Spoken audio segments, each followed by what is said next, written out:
Hai quen di que os galegos somos morriñentos en fronteiras, que separarnos da nosa terra doenos máis que a outros povos.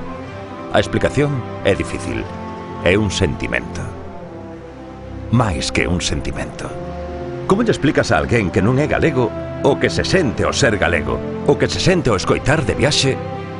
Nado e hecho. Ai, que riquiño.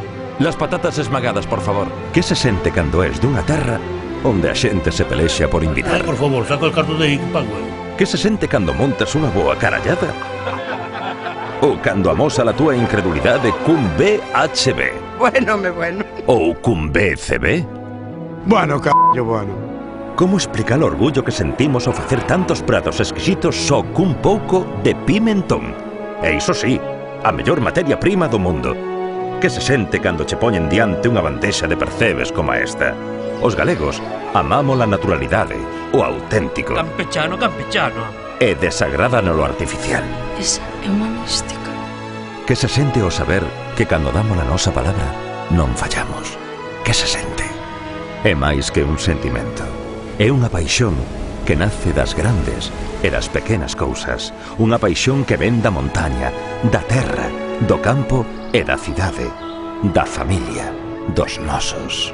Por iso, desde hai 5 anos, gritamos todos xuntos. Por iso, desde as pedras, as árbores, desde as ondas, desde o vento, cada un co seu motivo, pero todos xuntos.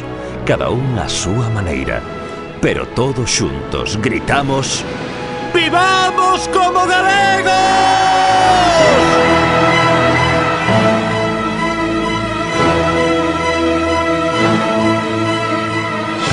Cada un destes gritos teñen un porqué. Con razón ou sen razón, pero teñen un porqué. Porque o corazón ten motivos que a razón non entende.